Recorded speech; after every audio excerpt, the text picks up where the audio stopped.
Olá, hoje no Mundo Político, perspectivas do MPF com Paulo Gonet na PGR. O presidente Lula indicou o subprocurador Paulo Gonet para a Procuradoria-Geral da República após um longo processo de análise, marcado por reuniões com outros postulantes ao cargo, consultas informais a ministros do Supremo e a outros conselheiros mais próximos. A atuação do Ministério Público Federal nos últimos anos influenciou a escolha do perfil e o que ela sinaliza para a condução do órgão daqui para frente. Eu converso com o cientista político e professor da Unirio, Fábio Kesch. Fábio, um prazer recebê-lo presencialmente pela primeira vez aqui no Mundo Político, você que já esteve conosco em outras oportunidades. Prazer é meu, obrigado pelo convite. Fábio, a demora na escolha do PGR chamou muita atenção, né? No último dia 27, a interina Eliseta Ramos completou 2 meses no cargo, que é um recorde no período pós-redemocratização. Por que, na sua visão, Fábio, o processo foi mais arrastado do que de costume, né, e se tem a ver com o crescente protagonismo do Ministério Público Federal na vida institucional do país? Eu acho que você aponta, dá uma pista para poder explicar esse tempo dilatado, né? Quer dizer, o PGR, o procurador, ganhou importância, ganhou destaque. A sociedade começa a prestar mais atenção no Procurador-Geral da República. Mas eu também acho que um dos motivos disso foi que, eu imagino, pelo que eu estou vendo na imprensa, etc., que o presidente Lula tentou pensar como um pacote. Era mais de uma indicação, né? Tinha a vaga da ministra Rosa Weber, que ele acabou indicando o ministro da Justiça, Flávio Dino, e o PGR. Eu acho que ele pensou isso um pouco como pacote, né? Organizando as indicações para o sistema de justiça. Como você sabe, e você falou aí na sua abertura, uma indicação de um cargo de ministro, de procurador, tem muita influência, muitos nomes, muitos grupos defendendo. Então, eu acho que o presidente pensou em, vamos dizer assim, atender de certo modo, levar em consideração esses grupos, pensando nesses 2 nomes e não isoladamente, e por isso uma coisa atrasou a outra, né? Pelo menos pelo que foi noticiado na imprensa, né, os 2 nomes teriam aí padrinhos incomuns, os ministros, né, Gilmar Mendes e Alexandre de Moraes. Essa é uma relação que realmente hoje está mais à luz do dia, assim, de ministros com o governo? Olha, eu acho que um aprendizado, depois de tudo que a gente viveu, de Lava Jato, etc., foi a importância do sistema de justiça, né? Hoje é um ator, ninguém tem dúvida mais que é um ator político relevante. E o presidente Lula, vamos dizer assim, experienciou isso, né, depois da prisão, etc. Então, ele sabe que o Supremo, fazer pontes com o Supremo é fundamental para conduzir o governo, especialmente agora que o presidencialismo de coalizão, né, o que ele encontra no Congresso não é mais o que ele encontrou nos 2 primeiros mandatos. Então, eu diria que o sistema de justiça ganhou mais importância ainda. Então, levar em consideração as demandas, esses atores, os ministros importantes do Supremo, se tornou ainda mais importante do que era no Lula I e Lula II. O presidente rompeu, né, com uma tradição de seus governos anteriores ao deixar de lado a lista tríplice da Associação Nacional dos Procuradores da República. O que lhe pareceu essa opção? Olha, eu acho que do ponto de vista do governo foi uma decisão acertada, né? O presidente Lula iniciou essa tradição que não é prevista legalmente de aceitar, mais do que aceitar a lista tríplice, indicar o primeiro colocado da lista tríplice. A presidente Dilma manteve, o Temer foi para o segundo da lista, mas manteve essa tradição. Bolsonaro já não. Bolsonaro já não, o Fernando Henrique já não, quer dizer, o Lula inaugurou uma tradição. E eu acho que o Lula aprendeu, né, depois de todo o que aconteceu, que a forma de indicar impacta no desempenho do Procurador-Geral da República. Procuradores gerais da República indicados diretamente pelo presidente e que têm uma perspectiva de recondução pelo próprio presidente, eles tendem a ser um pouco assim, menos agressivos com o governo. Para vocês terem uma ideia, não sei se o telespectador vai lembrar, os mais jovens não, os mais velhos sim, o Procurador-Geral da República da época do Fernando Henrique era chamado de Engavetador-Geral da República. Geraldo Brindeiro. Ele foi indicado uma vez e reconduzido mais 3 vezes, né? O Aras, que eu acho que em algum momento a gente deve conversar também, também foi, vamos dizer assim, apontado como alguém muito excessivamente cuidadoso com o governo. Então, há uma tendência de, quando o presidente indica, de os procuradores gerais serem mais cuidadosos e quando é a lista lista tríplice, o que a gente observou nos governos do PT é que eles são mais agressivos com o governo. Rodrigo Janot.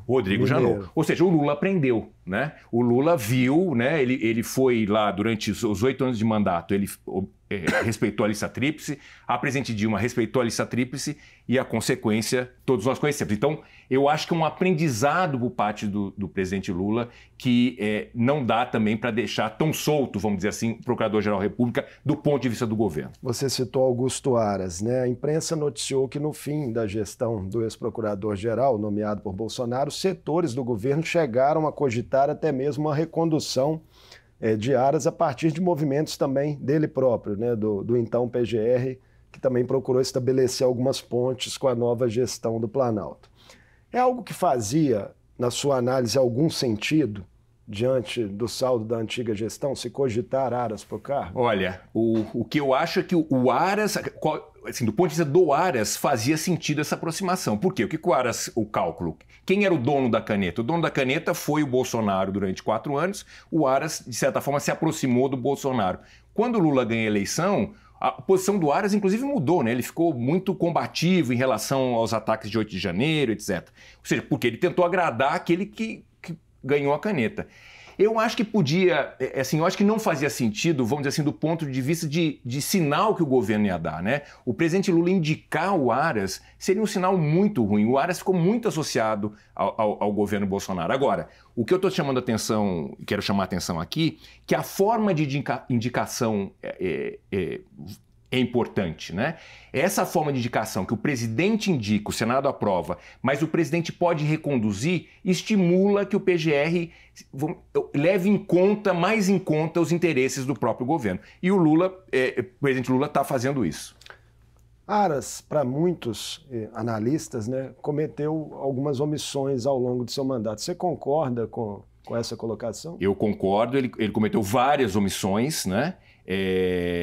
Agora... Notadamente onde? Eu acho que na pandemia, por exemplo, é evidente, né? Na pandemia, mesmo nas eleições, ele foi muito brando. Mas por que ele foi brando? É isso de novo que eu estou reforçando aqui. Ele foi brando porque ele tinha interesse em se aproximar e agradar o Bolsonaro, né? Na pandemia ficou muito evidente essa estratégia do Aras. Ele se defende. Você vai ver no final do mandato, ele deu entrevistas, apresentou relatórios, mas o fato politicamente, a imagem que ficou foi de um procurador-geral da República, vamos dizer assim, excessivamente cuidadoso em relação ao governo. Vamos falar então do perfil do novo PGR, né? Discreto, com carreira que foge dos holofotes, é o que tem sido dito. O subprocurador tem um perfil conservador e, em um passado recente, recebeu elogios públicos de lideranças bolsonaristas. O que pesou, a seu ver, para que ele fosse escolhido em detrimento de outros nomes ali que foram cogitados, até com mais ligações históricas com o PT? Eu acho que o que pesou, pelo menos o que eu estou lendo, pela que a imprensa vem informando, foi uma sinalização do presidente Lula para o Supremo e para alguns ministros do Supremo, né? Essa coisa que a gente já falou no início mesmo. Eu acho que foi uma sinalização assim. E porque como esse... de novo, como esse PGR ele vai buscar sua recondução daqui 2 anos, né? O presidente sabe que mesmo ele sendo mais conservador, ele do ponto de vista do governo, a tendência, ele é estimulado a não ir para cima do governo. Então o governo, do ponto de vista do governo, esse procurador-geral, como qualquer outro procurador-geral da República, ele vai ser estimulado a ser mais contido. Podemos ter um Aras de Lula? Eu acho que talvez o Aras, eu acho que é muito um ponto fora da curva, porque foi tão evidente as coisas do governo Bolsonaro e o Aras protegeu. Agora, eu acho que nós não teremos um Janot. Acho que a melhor resposta é essa. A gente não vai ter um Aras, né? Eu acho que o Aras foi excessivamente cuidadoso para ser bem educado, mas também nós não vamos ter um Janot que foi para cima do governo de uma maneira muito inconsequente, como a gente sabe hoje. Dentro desse contexto, a Procuradoria-Geral da República é responsável, entre outros pontos, por abrir investigações, conduzir ações penais contra presidente, vice-ministros, senadores, deputados, governadores. Realmente é um cargo bastante emblemático. E vai cuidar também de vários casos que podem implicar o ex-presidente Bolsonaro, por exemplo, a delação premiada do tenente-coronel Mauro Cid, ex-ajudante de ordens, e os inquéritos contra militares, né, suspeitos ali de invasão na sede dos três poderes, que também tem ali, pela CPI, um apontamento de envolvimento direto de Bolsonaro. Como você imagina, Fábio, que Paulo Gonet vai conduzir essas questões? Eu acho que ele vai ser duro com o governo Bolsonaro, né? com essa herança do Bolsonaro, mas eu acho que o sistema de justiça como um todo vai ser muito cuidadoso. Para tomar qualquer medida em relação ao Bolsonaro, vai ter que ser muito cuidadoso. Por quê? Porque a gente tem um aprendizado do passado de que não pode, o combate à corrupção, cobrar de lideranças não pode ser feito a qualquer preço. Então, qualquer ato mais duro em relação ao ex-presidente Bolsonaro, tanto do Supremo, eu acho, como o Procurador-Geral da República, vão ser passos muito bem calculados e vão ter que estar com muita sustentação para que não haja margem de dúvida, né, e que não possa o Bolsonaro fazer o discurso de que ele é vítima. Então eu acho que vai ter que ser alguma coisa muito sólida e muito consistente. Gonet tem um precedente nesse sentido, que foi a atuação como vice-procurador-geral eleitoral, para muitos determinante, né, no processo que acabou levando à inelegibilidade de Bolsonaro. E eu acho que foi um cartão de visitas também, Marco, dele para sinalizar para o governo Lula, né? Quer dizer, eu sou conservador, mas eu sou capaz de observar a lei, mesmo que seja contra o ex-presidente. Então,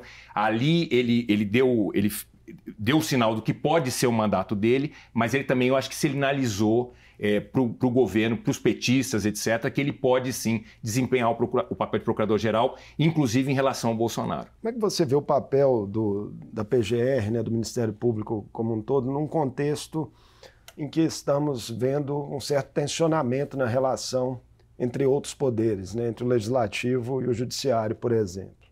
Eu acho que o sistema de justiça como um todo, não só o Ministério Público, mas também o Supremo, ganha ainda mais importância nesse momento, né?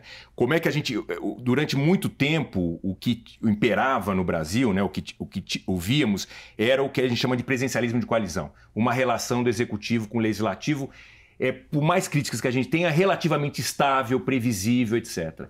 Depois do Bolsonaro, essa coisa deu uma confundida, né? Bagunçou ali essa relação. Então, o Judiciário, eu acho que vai ganhar um protagonismo ainda maior, né, nessa relação entre poderes.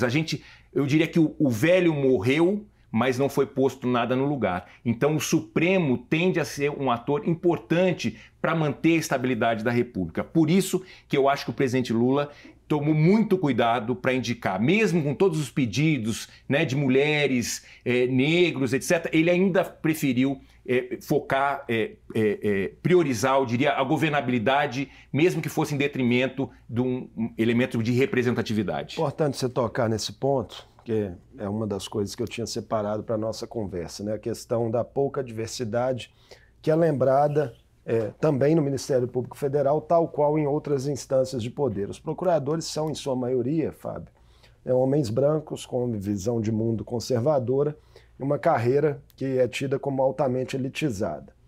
Como isso tem impactado, na sua avaliação ao longo dos anos, na atuação do órgão de controle? Olha, o Ministério Público tem uma característica diferente de outras, vamos dizer assim, burocracias públicas, que é um órgão um pouco hierarquizado, né?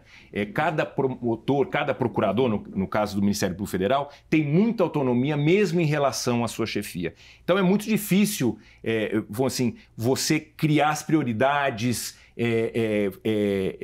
e é um órgão que ele tem uma baixa previsibilidade, porque tem muita autonomia de cada um dos seus atores, né? Então é difícil, inclusive, estabelecer esse tipo de controle. Agora, no caso da diversidade em relação ao Ministério Público em especial, outro dia eu estava num debate na Folha de São Paulo e uma procuradora-geral, uma procuradora da República, deu uma informação, ela lembrou de uma coisa muito importante. Como para escolher procurador-geral, o presidente só pode escolher entre os membros de carreira, né? Há menos mulheres entre os membros de carreira. O Ministério Público Federal ficou uma carreira muito masculina, né? porque, inclusive, ela deu uma explicação, que eu diria sociológica, dizendo das dificuldades, você tem que morar em lugares muito remotos, etc. E ficou uma carreira muito masculina. Então, talvez fosse mais fácil o presidente buscar para ministro do Supremo uma mulher negra do que dentro da PGR, que tem um universo mais limitado de candidatos. E ainda assim o déficit histórico é gigantesco. É gigantesco. A gente tem ressaltado muito esse número aqui ao longo da semana em entrevistas. São apenas 3 mulheres na história do Supremo em 135 anos. É apenas um negro. Né? E PGR, a gente nunca teve uma mulher, né? Aliás, teve Raquel Dodge, né? A Raquel Dodge, desculpa, teve a Raquel Dodge, foi a única mulher. E mesmo quando você vai ver as listas tríplices votadas pelos próprios membros do Ministério Público Federal, a presença das mulheres como primeira da lista, curiosamente, só apareceu agora. Agora tem uma mulher como primeira da lista, mas geralmente as mulheres não eram... Luísa Cristina Fonseca. Não ocupavam os primeiros lugares, Pois é. Como reverter, né, essa questão do déficit de representatividade? Só a lei de cotas é suficiente? Ou em algum momento essa questão de escolhas políticas vai ter que começar a pesar? Muita gente tem criticado o presidente Lula dizendo que ao menos uma das 2 vagas que ele indicou ao Supremo, né, esse ano deveria ter levado em conta esse critério. Nenhuma das 2 foi, né, nem em relação a Zanin, nem em relação a Dino. Eu acho que, nesse momento em particular, o presidente, que tem um histórico, né? Justiça seja feita, o presidente tem um histórico de... por exemplo, foi o primeiro presidente a indicar um ministro negro, Joaquim Barbosa, né? Ele tem um histórico. Se você comparar o governo do presidente Lula, 1 e 2 e mesmo 3, em relação a outros governos, a presença feminina é muito grande, etc. Tem pastas específicas. É isso. Mas tem uma... Né, ele não, agora, nesse caso do sistema de justiça, né, do Ministério Público, do Judiciário, eu acho que ele fez um cálculo muito pragmático e claramente ele, vamos dizer assim, abriu mão da representatividade e ele quis assegurar o que eu estou chamando aqui de governabilidade. Entre governabilidade e representatividade, ele fez uma opção clara, mesmo pagando um preço, que é esse de ser lembrado, né? Como alguém que... As próximas indicações vão demorar, né, inclusive. É isso. Tem uma chance se ninguém do PGR daqui 2 anos, e tem a possibilidade que está se discutindo na imprensa, eventualmente o presidente do Supremo agora, depois terminando o mandato, ele se aposentar, pode surgir mais uma vaga para o presidente Lula. Pois é, vamos aguardar. Gonê e Flávio Dino serão sabatinados pelo Senado ainda em dezembro. Fábio, a tendência é de que a sabatina de Gonê seja em um clima mais ameno que a de Dino, considerado o histórico de ambos. O Gonê, com esse perfil mais conservador e mesmo mais discreto, talvez ele, vamos dizer assim, ele tenha menos inimigos a princípio, né? O Flávio Dino é uma pessoa que tem uma capacidade, uma inteligência, um conhecimento jurídico muito grande, mas é um político e, obviamente, políticos fazem desafetos, né? Tem posições mais claras, ele esteve etc. várias vezes no Congresso, né, ao longo desse ano. Não, e uma pessoa que fala muito bem e tem aquela coisa irônica, ele entrou em certos confrontos com alguns parlamentares. A princípio, ele pode, comparando, talvez alguma dificuldade. Agora, eu não creio que os dois, nenhum dos dois vão ter reais problemas para ver seus nomes aprovados. Assim, não aprovar uma indicação do presidente são coisas absolutamente excepcionais. Teve agora um exemplo, o defensor do sistema de justiça, o defensor público, o nome foi recusado, mas claramente uma espécie de recado político para o presidente Lula. Era alguém muito à esquerda, né? Tinha um histórico de defesa do aborto, etc. Eu acho que assim não vamos ter surpresas. A tendência é que os dois nomes sejam aprovados. Fala-se muito, um outro aspecto da indicação do PGR, de grupos internos que rivalizam ali dentro do Ministério Público Federal em disputas por espaço, influência e poder. Né? Por exemplo, dos procuradores diretamente envolvidos com a Lava Jato, que tem ali um senso de corporativismo grande. Né? Como o Gonê se insere nesse contexto? Olha, como ele tem um perfil, vamos dizer assim, mais conservador, talvez ele até seja alguém que eventualmente possa transitar um pouco mais, como você disse no começo, né? O Ministério Público Federal é uma instituição muito masculina, branca, tal. Então, eu acho que ele pode transitar de alguma maneira. Agora, o Ministério Público, até por essa característica de ser uma instituição pouco hierárquica, né, em certo sentido, sempre tiveram grupos, né? O Ministério Público nunca foi unido em torno de um nome. As disputas ali dentro e espaço para essas disputas sempre tiveram presente. Então, nesse ponto, não há nenhuma novidade. Nenhum procurador-geral da República, na história recente, tem a unanimidade, né? Tem muitos grupos marcados dentro do Ministério Público Federal. Estudiosos do Ministério Público, né, às vezes apontam sempre para a questão de quem controla os excessos do Ministério Público, que o Conselho atualmente existente não seria suficiente no formato atual em que ele é desenhado. Como é que você vê essa questão? O Conselho, havia uma expectativa em 2004, quando o Conselho foi feito, de que ele fosse um efetivo controle externo do Ministério Público. Eu digo que ele não é nem controle nem externo, né? Porque ele é formado na maioria por membros do próprio Ministério Público, então não é externo, e quando você vai ver os dados das punições, etc., são baixíssimos. É muito difícil você conseguir penalizar algum membro do Ministério Público por ter falhado na sua atuação, etc. Então, o Ministério Público é um órgão muito pouco controlado. Quem controla os controladores, eu diria, quase ninguém. Eles têm muita autonomia num modelo bastante incomum quando se vê em perspectiva comparada. O caso de Deltan Dallagnol é um ótimo exemplo. Foi emblemático, né? Ele, muitas vezes, né, o presidente Lula reclamando do Deltan e o processo sempre foi... Tem uma série de mecanismos que dificultam muito que o processo ande. E o processo, mesmo tendo alguns poucos representantes fora do Ministério Público, o processo é feito de tal maneira que quem controla efetivamente o desenrolar do processo são membros do próprio Ministério Público. E isso é uma questão que, em algum momento, merecia um debate na sociedade brasileira. Toda instituição pública precisa de um controle externo. Precisa, talvez, rever o Conselho Nacional. Qual seria o caminho, na sua visão, para se aumentar essa fiscalização? Eu acho que um dos caminhos talvez seja aumentar o número de membros externos do Conselho Nacional do Ministério Público. Acho que seria uma medida que não é muito complexa. Ela foi discutida recentemente no Congresso. Quem seriam esses membros? Olha, por enquanto, só tem 2 membros um da Câmara e um do Senado, tem um representante da OAB, são poucos de fora. Eu acho que tinha que aumentar esse número, diminuir o peso do Ministério Público, dos representantes dos Ministérios Públicos, e aumentar o peso dos externos. Quer dizer, a sociedade, de certa forma, participar mais. Outra mudança que eu acho que podia fazer muita diferença na atuação do Ministério Público é acabar com a recondução de PGR. O PGR, na minha opinião, devia ter um mandato mais longo, sem possibilidade de recondução. Que aí evitaria a questão do esse incentivo de vincular, né? De se vincular ou com o presidente, quando o presidente escolhe, ou com os próprios colegas da instituição, quando é lista tríplice. Então, minha sugestão vamos aumentar o tempo de mandato, né? Fazer uma boa quarentena, para também não sair já e acabar com a recondução. Eu acho que isso teria um ganho no PGR, na autonomia do PGR. Na última segunda-feira, Fábio, procuradores que irão chefiar as unidades do MPF nos estados tomaram posse horas antes do presidente Lula oficializar, né, o nome de Paulo Gonet como novo PGR. Gonet pode vir a rever parte dessas escolhas, né, dessas nomeações que foram feitas, na verdade, que se deram ali a partir de seleções internas de cada unidade federativa, que foi um procedimento orientado pela interina Eliseta, mas...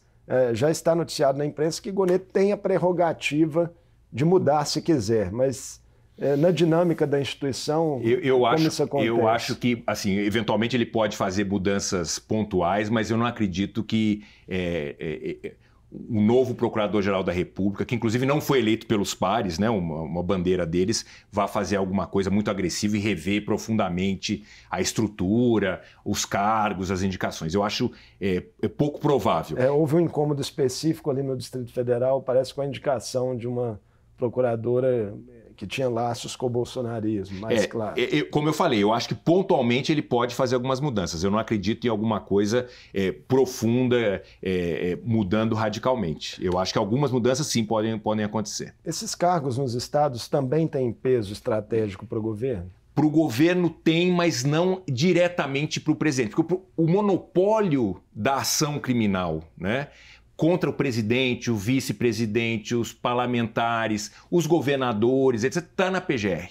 Né? Então, esses outros cargos, eles têm importância, eles podem, vamos dizer assim, ser uma pedra de sapato no governo, mas mais em relação às políticas públicas, etc., menos diretamente, atingindo diretamente o presidente, alguma acusação de corrupção, esse tipo de coisa. Pode ser um incômodo, é um papel importantíssimo, obviamente, mas numa outra esfera do governo, né? Na atuação do governo, vamos dizer assim, na implementação das políticas públicas. Eles podem cobrar, podem exigir, em relação ao trabalho de ponta do governo. Agora, em relação ao presidente, esse formato de indicação do presidente do PGR, possibilidade de recondução, etc., protege o presidente, porque o presidente, esse formato incentiva o PGR a ser menos agressivo, vamos dizer, com o presidente, porque é uma expectativa da recondução. Coisa que as outras unidades do Ministério Público Federal não funcionam desse jeito.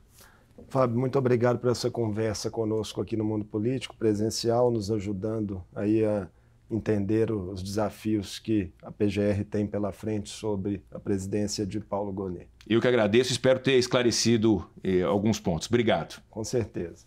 Eu conversei com Fábio Kersh, cientista político e professor da Unirio.